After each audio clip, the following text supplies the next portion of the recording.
지역 맞춤 부동산 세미나 우리 동네 맛동산 자세한 내용은 영상 하단의 링크 혹은 3프로 앱을 통해서 확인하세요. 자, 이어서 3부 진행해 보도록 하겠습니다. 3부는 저희가 미국 시장 개장 직전에 꼭 알아둬야 될 여러 가지 뉴스들 챙기는 시간이죠. 유선남님 기다리고 계십니다. 안녕하세요. 네, 안녕하십니까. 네, 안녕하세요. 네, 안녕하십니까. 자, 어제보단 목소리가 좀 나아졌어요. 아, 좋아지셨습니다. 네. 예. 표정도 좀 밝아지신 것 같고. 건강 어떠세요? 일단 어제보다는 좀 나은 것 같은데 여전히 이제 목과 머리가 좀 그러네. 아프긴 한데 그래도 어제보다는 좀 괜찮은 것 같습니다. 예, 아, 아유, 알겠습니다. 건강해야 되는데. 그러니까요. 정말. 어제 얼굴이 뻘겠는데 오늘 조금은 하얘졌습니다. 음. 자, 좋습니다. 이제 일정부터 한번 체크해 보죠. 네, 일단 앞으로 나올 일정들 한번 체크해 보도록 하겠습니다. 일단 나올 스케줄들은요, 중요 스케줄들은 내구재 수주와 신규 실업 수당 청구 건수, 그리고 미시간대 인플레이션 기대치, 소비자 기대지수, 소비자 심리지수가 있고요. 이것 말고도 원유 재고가 발표가 되게 되면서 원유 가격 관련해서 어느 정도 변동성을 줄 수 있으니까 요거는 유의하실 부분이 좀 있는 것 같고요. 그리고 여러 가지 좀 짚고 넘어가야 되는 점이 내일은 이제 추수감사절로 사실 장이 쉽니다. 그러다 보니까 오늘 기준으로 조금 더 변동성이 높은 상태가 이루어질 수 있고요. 사실 금요일도 장이 반장이다 보니까 아무래도 오늘 다들 정리를 하고 휴가를 갈 사람들이 굉장히 많기 때문에 오늘 변동성이 좀 높을 것으로 예상이 되고요. 그리고 어제나 들몇 가지 더 정리를 해보면 어제 기존 주택 판매 지수가 나왔는데 예상치를 크게 하회했습니다. 그리고 서기협회에서 발표한 주간 원유 재고가 예상보다 높게 나왔고 조금 있다가 연준의 회의록을 조금 더 정리해드리겠지만 일단 나쁘지 않게 나왔습니다. 그러다 보니까 어저께 기준으로 10년물 금리가 아주 크게 떨어지는 결과가 나왔고요. 시장 쪽에서는 나쁘지 않은 결과가 나왔다라고 개인적으로 생각하는 데이터들이 많이 나왔습니다. 네, 알겠습니다. 지금 뭐 기존 주택 판매 같은 경우에는 사실 뭐 수요도 없지만, 네. 예, 뭐 공급 자체가 없으니까 가격 자체는, 그러니까 부동산 가격 자체는 그렇게 떨어지고 있는 건 아니죠? 일단 부동산 가격은 아직 크게 떨어지고 있지는 않고요. 사실 이거는 그래도 긍정적으로 볼 만한 점이 부동산에 대한 공급강 이제 새롭게 이제 지어지는 집들은 좀 높게 나오면서 이제 반대로 이제 전체적인 거래량은 줄어들고 있는 거라서 일단 앞으로 공급은 지어지는 집들이 좀 더 탄력을 받기 시작하면 조금 더 늘 것이라고 생각을 하고요. 그리고 오늘 연준의 회의록에서 조금 더 디테일하게 정리를 해드리겠지만 전체적으로 이제 신용 긴축은 진행 중이거든요. 이제 그래서 집 가격도 이제 조금씩 더 떨어지지 않을까라고 생각은 좀 듭니다. 네, 알겠습니다. 알겠습니다. 자, 이제 엔비디아 실적을 한번 정리해 봐야 될 텐데요. 유사담께서도 엔비디아 실적을 보셨을 테니까 일단 그 전체적인 분위기는 굉장히 좋은 것 같긴 한데도 뭐 일부의 우려가 좀 있는 것 같거든요. 어떻게 보셨을까요?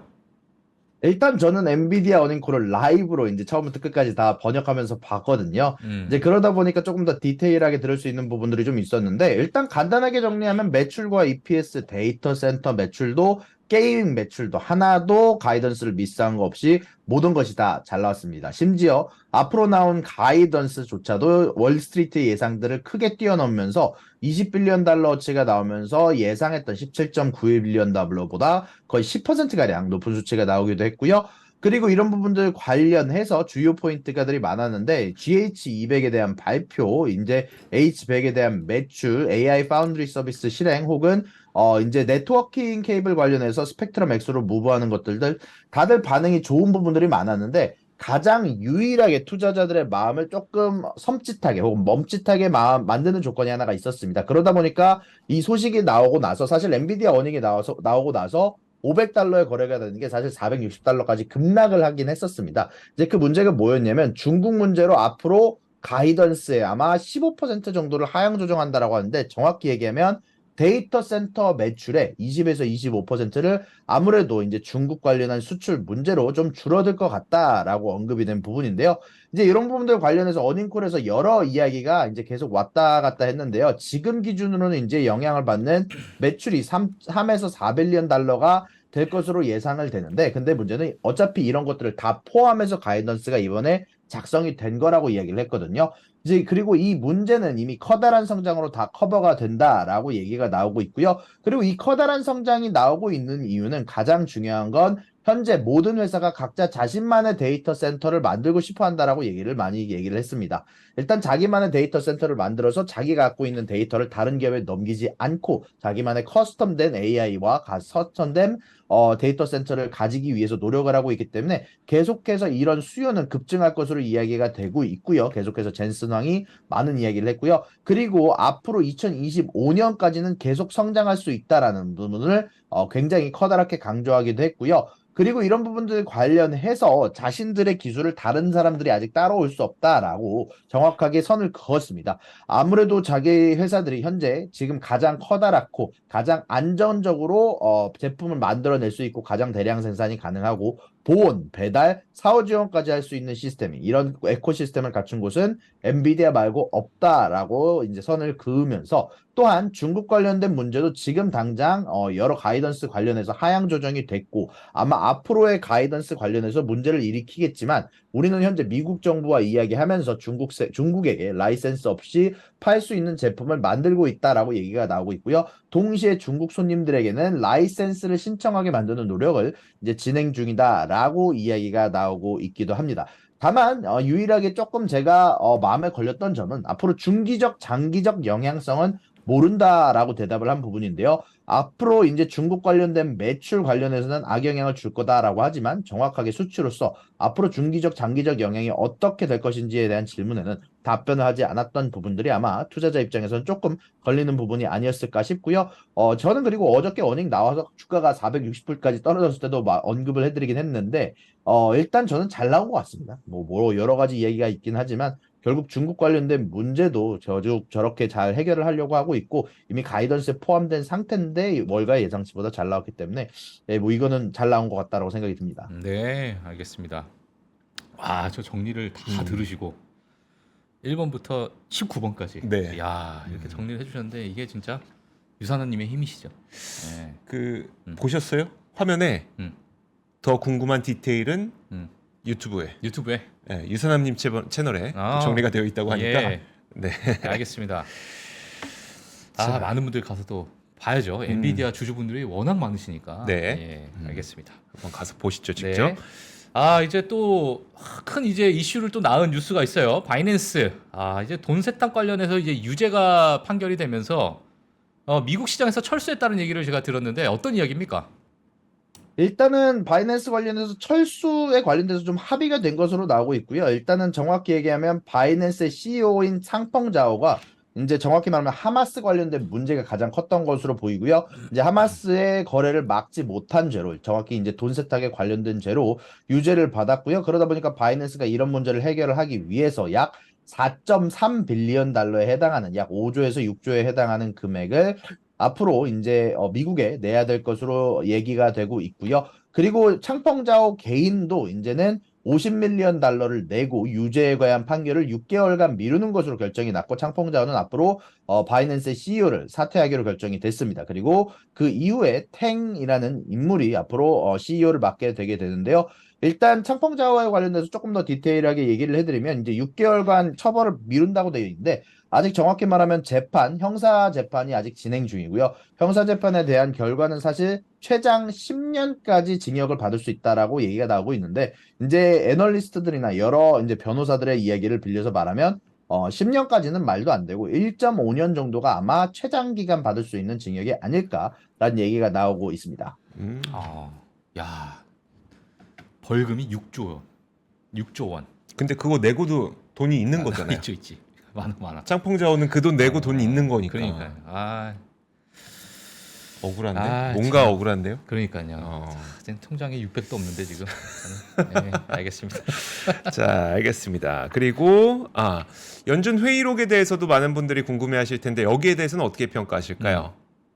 일단 연준 회의록은 사실 정확히 말하면 파월이 연설한 부분과 크게 다른 부분은 없었습니다만 일단 제가 개인적으로 보면서 느낀 부분들 좀 추가를 해보자면 일단 시장이 강하다는 언급을 하면은 그와는 또 반대로 시장이 여전히 긴축이 진행 중이고 위험이 있다라고 언급하면서 사실상 강한 점을 하나를 얘기를 하면 약한 점을 하나를 얘기를 하면서 여기서 계속해서 진행을 하면서 얘기를 했던 점이 현재 시장은 과긴축과 저긴축 그 양쪽의 사이 어느 정도 사이에 딱 걸쳐 있기 때문에 앞으로 조심스럽게 접근해야 된다라는 부분을 여러 번 강조를 했습니다. 아까 말씀드렸처럼 강점을 얘기하면 약점을 얘기하는 것처럼 앞으로 시장이 잘 버텨주고 있다, 은행이 강하다고 얘기했으면은 여전히 신용에 대한 긴축이 진행 중이고 여전히 고금리로 인해서 은행들이 위험하다라고 얘기를 언급하면서 사실상 긴축이 연준의 금리 인상 없이도 진행 중이고 이런 부분들 때문에 앞으로도 굉장히 조심스럽게 데이터를 보면서 결정해야 된다라고 이야기가 나왔고 이런 부분들은 사실 시장에서 나쁠 만한 여지는 없거든요. 결국 연준이 금리 인상할 가능성에 대해서 조금 더 줄어들었다라고 판단을 하는 게 맞다 보니까 이런 소식이 나오고 나서 이제 페드워치 툴 기준으로 연준의 금리 인상 가능성은 조금 더 줄어들었고요. 그리고 실질적으로 제 개인적으로 봤을 때도 조금 비둘기적이라고 볼 수는 없지만 연준이 지금 어떤 생각을 갖고 현재 조심스럽게 금리 인상에 대해서 생각을 하고 있는지 좀 알 수 있는 부분들이 많았던 연준의 회의록이라고 말씀드릴 수 있을 것 같습니다. 네, 알겠습니다. 네, 자 연준 회의록까지 해서 뭐 바이낸스 연준 회의록 이런 뉴스가 있는데 이 뉴스를 또 우리가 짚고 넘어가야겠죠. 샘 알트만이 다시 오픈 AI로 복귀를 했어요. 뭐 물론 이제 기사 네, 내용, 맞습니다. 예, 기사 내용도 이제 설명해 주시겠지만은 그 현재 분위기도 저는 좀 궁금합니다. 진짜로 이게 왜냐하면 너무나도 이슈가 되고 있기 때문에 어떻습니까 지금? 일단은 시장 투자자들은 이런 소식에 굉장히 호의적으로 보고 있는 상황이고요. 일단은 사실 이 샘 알트만이 돌아오게 된 경위 자체도 투자자들과 동시에 직원들이 내부적으로 동시에 이사회에 압박을 가했기 때문인데요. 이제 정확히는 이 샘 알트만이라는 인물이 오픈 AI에서 이사회가 주축으로 이제 반란으로 이제 쫓아내고 난 이후 약 3일 만에 다시 또 이제 오픈 AI로 돌아온다라는 소식이 있었는데 이와 동시에 이사회는 앞으로 해산을 하겠다라고 발표를 했고요. 새로운 인물들도 메꿔지게 되는데 여기서 나오는 새로운 인물들이 진짜 대단합니다. 일단 나오는 인물들이 앞으로 원래 예전 재무장관을 지냈던 이제 연준의 레리 서머스라고 하죠. 전 재무장관인 레리 서머스가 여기 포함이 됐고요. 트위터의 전 이사회 의장인 브렛 테일러와 쿼라의 CEO이자 전 이사회 멤버였던 아담 디 앙겔로가 새로운 인물들로 이 이사회를 채운다는 소식이 전달이 됐고요. 앞으로 이제 투자자들이나 애널리스트들의 반응은 일단 샘 알트만이 돌아오게 되면서 황제의 기환이다, 왕의 기환이다. 앞으로 더 강한 권력을 보여줄 것 같고 사실 이 샘 알트만이 또 쫓겨나게 된 이유 자체가 뭐였냐면 너무나 빠른 속도로 AI를 개발하고 이런 부분들이 너무 이윤 창출에 집중돼 있다라는 부분 때문에 쫓아내게 됐는데 그러다 보니까 이 샘 알트만이 돌아오게 되면서 더욱더 아마 이런 부분들 관련해서 더욱더 가속도를 받으면서 AI를 개발하게 될 것이다. 그리고 좀 더 사실 비영리 이윤 창출 집단에서 이제 영리 창출 집단으로 조금 더 변모할 것 같다라는 얘기까지가 사실상 뉴스를 통해서 언급이 되기도 했습니다. 네, 알겠습니다. 그분은 어떻게 됐죠? 누구요? 일리아 수츠케버. 아, 수츠케버? 예. 수츠케버 어떻게 됐습니까? 그분은 AI에 오픈 AI에 지금 남아 있나? 이사회가 해산했다고 하니까 예. 이사회가 아닌 거 아닙니까 그러면? 그러니까 이사회를 해임하는 거, 이사회를 몰아내는 거에 사인까지 하셨잖아. 그러니까 예. 그러니까 어떻게 됐습니까? 어떻게 됐나? 네, 뭐 일단은 아마 이사회 멤버에 포함은 되지 않을 것으로 예상이 되고 있고요. 뭐 예. 그 부분에 대한 뉴스는 없었지만 일단 수치캐버 자체가 자기가 잘못했다라고 얘기를 하기도 하고 이제 자기 자신을 쫓아내는 이제 해임안에 찬성을 하기도 했기 때문에 아무래도 이제 아마 이사회는 들어가지 못하지 않을까라고 일단 왜냐면 디테일한 부분이 발표가 되지는 않았거든요. 이제 예. 정확한 거래 내용은 발표가 되지 않았는데 일부분만 리기 된 거라서 아마 일리아 수치캐버에 대한 부분들은 조금 더 기다려 보면 소식들이 나올 것 같습니다. 네, 알겠습니다. 고맙습니다. 자, 지금 유가가 거의 4% 급락하고 있습니다. WTI 기준으로 74달러까지 내려가고 있는데 지금 이스라엘과 하마스가 좀 단기간이지만 그래도 휴전하기로 했죠. 네, 맞습니다. 사실 지금 유가가 급락하고 있는 건 두 가지 때문이다라고 생각이 드는데요. 일단 미국 내에서 생각보다 이번에 유가가 많이 남은 것 같은 반응이 나오고 있고요. 그리고 두 번째로는 지금 현재 오펙이 현재 여러 가지 미팅을 진행 중인데요. 이런 부분들 관련해서 4일간 회의를 하면서 딜레이가 나올 거다라고 얘기가 나오고 있기도 하고요. 그리고 마지막으로는 이스라엘, 세 가지 이유가 있어요. 이스라엘 하마스 전쟁이 현재 4일간 휴전을 통해서 인도주의적 현재 지금 여러 사람들이 도망갈 수 있도록 그리고 여러 인질들의 석방이 나올 수 있도록 현재 여러 가지 거래가 진행 중이다라고 얘기를 하면서 현재 4일간 앞으로 휴전을 진행하기로 있기 때문에 이런 소식들로 인해서 유가가 하락 중인 것으로 보입니다. 아, 알겠습니다. 네. 아, 그래 좋은 소식이네요. 그러니까요. 예, 그래도 좋은 소식이 좀 이루어지면서 시장에 좀 온기가 좀 불 수 있었으면 좋겠습니다. 그러니까요. 자, 네, 다음 뉴스는 이제 알리바바 마인에 관련된 뉴스인데 저도 이거 뉴스를 좀 접했었는데 자, 유사님 이거 어떤 내용입니까? 예, 원래는 마윈이 알리바바 주식을 매도할 계획을 갖고 있다. 이제 1,000만 주에 해당하는 주식들을 원래 이번 주에 팔려고 예상을 했었는데 이런 플랜을 발표를 하고 난 지 하루도 안 돼서 캔슬을 한다. 라고 발표를 했는데 아무래도 알리바바가 잭 마윈 전 회장이 이제 판다라는 내부자 매도를 한다는 소식에 많이 흔들렸기 때문에 아마 지금 자신의 계획을 취소하려는 게 아닌가라고 보여지고 있고요. 아무래도 이런 부분은 알리바바 주식에는 호재로 작용하고 있다라고 소식이 전달해 드릴 수 있을 것 같습니다. 그 유사님이 또 알리바바 좋아하시잖아요. 이거 계속 얘기해도 되는 겁니까? 근데 아니 뭐 유선남님 계속... 좋아할 수 있지. 저 메타플랫폼도 좋아하는데. 기업을 좋아한다. 좋아하죠. 좋아하는데. 그런 거죠, 유선남님. 저는 지금 한 주도 소유하지 않고 있기 때문에 그래요? 요거는 조심스럽게 얘기해. 알겠습니다. 그러니까 기업을 좋아하는 거지 뭐 우리가 뭐. 그렇죠. 알겠습니다. 자, 그리고 실적 발표했던 기업들이 있습니다. 근데 또 크게 내린 기업도 있어요. 자, 어떤 기업들이 있었을까요? 네, 현재 실적 발표한 기업들이 좀 있는데요. 자, 일단은 오토데스크가 어닝 발표를 했는데 EPS와 매출 양쪽 다 비트를 했지만 가이던스는 매출과 EPS 양쪽 다 미스를 했고요. 노드스트롬 같은 경우는 매출은 미스 그리고 EPS는 비트를 했고요. 잭앤더박스는 매출은 비트, EPS는 미스. 휴렛패커드는 양쪽 다 미스를 하면서 어닝 발표를 했고요. 그리고 이주 앵커님이 좋아하시는 디어앤컴퍼니는 어닝 발표를 했는데요. 매출과 EPS 양쪽 다 굉장히 좋은 성적을 냈지만 현재 장외에서 사실 하락하고 있습니다. 이제 그 이유는 가이던스가 미스를 했습니다. 이제 정확하게 말하면 이제 순이익이 원래 2024년 기준으로 9.3 빌리언이 될 거다라고 이제 애널리스트들은 예상을 하고 있었는데 이것보다 좀 현저히 낮은 7.75 빌리언 달러에서 8.25 빌리언 달러로 이번 가이던스를 내놓게 되면서 전체적으로 현재 디어앤컴퍼니가 주가가 급락하고 있는 소식까지 전달이 되었습니다. 저도 한 주도 소유하고 있지 않습니다. 좋아하시죠? 굉장히 좋아하는 기업인데 좋아하시죠. 한 주도 소유하고 있지 않아요. 왜? 이제 오해를 살 만한 좋아하는 기업이 있을 수 있지. 그럼요. 좋아하는 기업이 있죠. 맞아. 자, 알겠습니다. 저는 사실 네. 이제 글로벌 라이브 때 지난번 이제 최용선 매니저님하고 했을 때는 뭐 메타 네. 했는데 이제 최근에 이제 저도 이제 조금 있는 돈으로 네. 투자 한번 해볼까 이렇게 생각하고 있는 상황에서 여러 이제 기업들이 좀 있거든요. 네. 이제 다음 주에 땡스기빙 지나고 공개할 겁니까? 한번 같이. 그러니까 저는 이제 저랑 같이 가면 네. 아마 지하실을 다 맛보셨으니까 아마 같이 절대 안 가실 거예요. 저랑 같이 가면 다 망합니다. 네. 그거는 이제 제가 증명을 했거든요, 그걸. 그렇기 때문에 또 왜냐면 글로벌 라이브 하면서 이런 게 있어야 네. 소액이라도 좀 들어가더라도 그렇죠. 재밌잖아요. 그럼요. 그러니까 이제 그런 거 한번 다음 주부터 한번 같이 해보시죠. 알겠습니다. 네, 알겠습니다. 자, 그러면 그다음에 뭐 저희 실적 발표 기업은 이제 없네요. 없죠 이제.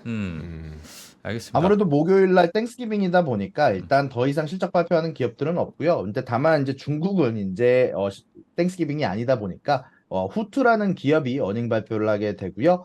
그리고 금요일까지는 사실 중요한 어닝들은 이제 없이 이제 지나갈 것 같습니다. 알겠습니다. 자, 이제 추수감사절인데 유선남님께서는 추수감사절에 계획이 있으세요? 제 추수감사절 계획은 이제 집에서 좀 푹 쉬고 이제 감기도 좀 낫고 그러니까. 그 다음에 이제 생각해 보는 게 제 추수감사절 계획입니다. 하지만 저희 방송은 있습니다. 우리 방송하죠? 네, 해야죠. 추수감사절도 하고 그 다음날 금요일에도 방송하고. 잠깐 설렜네. 안 하는 줄 알고. 아니, 유선남님도 좀 쉬셔야 되는데 지금 박 팀장님이 걱정이 아닙니다. 유선남님 그렇죠. 건강이 맞아요. 지금 이상. 그 마지막으로 사실 제가 유선남님께 좀 여쭤보고 싶은 게 이제 실적 발표가 어느 정도 좀 마무리가 됐습니다. 마무리가 됐고 그러면 이번 뭐 11월 좀 남은 뭐 몇 거래일이 좀 있을 것이고 12월 그 다음에 이제 내년으로 넘어갈 텐데 아마 뭐 시장에서 그래도 우리가 좀 환호할 만한 우리가 좀 긍정적으로 볼 수 있을 만한 어떤 이벤트나 트리거가 있을까요? 아마 당분간 커다란 이벤트가 있을 것 같지는 않고요. 사실 커다란 이벤트가 없는 게 사실 다음 FOMC 때까지 호재일 거라고 개인적으로 보고 있고요. 사실 최근 들어서 계속 상승장이 유지가 되었었던 만큼, 그리고 엔비디아 선적도 잘 나온 만큼 당분간은 악재 없이 조용하면 올라가지 않을까라고 생각이 좀 되고요. 여기에서 좀 커다란 자극이 될 만한 FOMC나 연준의 연설만 없다면 잘 지나갈 것 같습니다, 반대로. 왜냐면은 지금 사실 아까 나왔던 주택거래량이라든지 인플레이션 관련된 지표, 유가 관련된 지표, 뭐 여러 가지 다 인플레이션 관련된 지표는 내려가고 있거든요. 이제 그 상황에서 뭐 갑작스럽게 뭐 은행이 터져나가지만 않는다면 뭐 혹은 뭐 오펙 회의가 진행 중인데 오펙 회의에서 인플레이션의 악재가 될 만한 내용, 이제 뭐 감산을 아주 커다랗게 발표를 한다든지 막 이런 소식만 아니면 아주 순조롭게 아마 산타랠리가 진행되지 않을까라고 생각이 좀 됩니다. 반대로. 네, 알겠습니다. 알겠습니다. 그럼 다음 주에 얘기해도 되겠네. 아유 고맙습니다. 그것 때문이었군요. 유선현이 인사이트를 듣고 이게 뭔가 악재 있으면 얘기 안 안 하고. 하려고 그랬어. 알겠습니다. 예. 자, 오늘도 유선남님 뭐 아직 건강이 다 안 나으셨는데도 불구하고 저희 함께 해주셔서 감사합니다. 오늘 잘 쉬세요. 네, 수고 많으셨습니다. 네, 감사합니다. 외환위기 오는 거 아니에요? 금융위기 오는 거 아니에요? 이런 질문들을 좀 굉장히 많이 받았었습니다. 탐욕이 되게 강했을 때 위험자산으로서의 극단적인 쏠림이 나타나고 공포감이 극에 달했을 때 안전자산으로서의 극단적인 쏠림이 나타나거든요. 과거의 일이 미래에 똑같이 일어난다 이건 아니지만 그때 당시에 위기 상황에서는 어떤 공통점들이 있었는지를 보면서 우리가 대비를 하는 방법도 고민해 볼 수 있고요. 과거를 제대로 이해하는 순간 위기의 실체가 드러납니다. 오건영의 현실 경제 이야기를 서점에서 만나보세요.